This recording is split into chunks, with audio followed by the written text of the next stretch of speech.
सरकार. जय गुरुदेव. सर्वांना नमस्कार.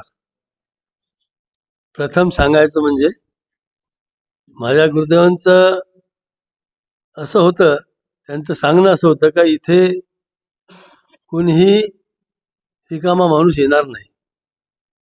तुम्हाला ज्याची गरज आहे तो इथपर्यंत येईल किंवा तुम्हाला तिथपर्यंत ते घेऊन जातील. म्हणून तुम्ही लोक किंवा हे शिबिर इथं सुरू झालं माझ्या गुरुदेवाचीच परमिशन होती असं मी समजतो.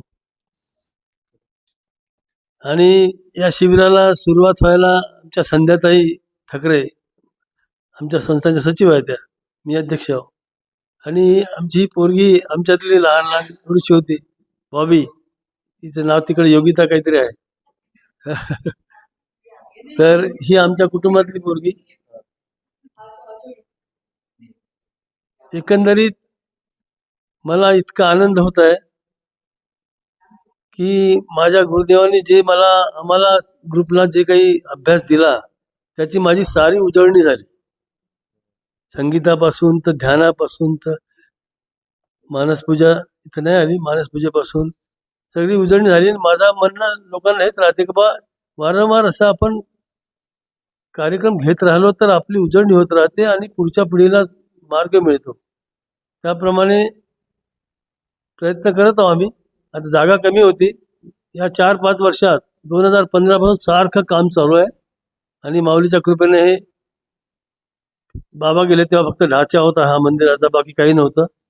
तर ते सर्व काम होत आता मोठं सभागृह होत आहे. होऊ शकते पुढचा कार्यक्रम तुमचा सभागृहात होईल, पण काम काही संपत नाही. सर्वच प्रोसेस एकदम उत्तम आहे. एकाच हातात हे होत नाही. ध्यान पाहिजे, संगीत पाहिजे, तुम्हाला सगळ्या गोष्टीचा त्याच्यातून ते ग्रुप आला पाहिजे. असं मला तुम्हाला सांगू, बाबांनी काडी घेऊन नाचायला लावलं होतं, नाच. तेव्हा सुरुवातीला काही सांग नाच म्हणे, आता तू नाचलाच पाहिजे. तर ते नाचणं माहीत नव्हतं, नाचायला लागलो. तर हे गुरुदेवाची कृपा आहे. आता सर्वांना आमची इच्छा असते दोघांची की बाप नवीन पिढीने करायला पाहिजे. आम्ही आमच्या घरच्या लोकांना सांगू.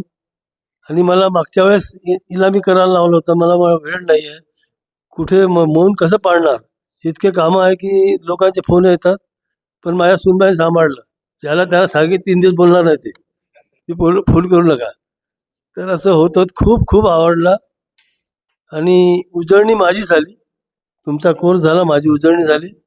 आणि ताई आणि काकांनी छान छान एकदम उत्तम रीतीनं तुम्हाला प्रॅक्टिस दिली.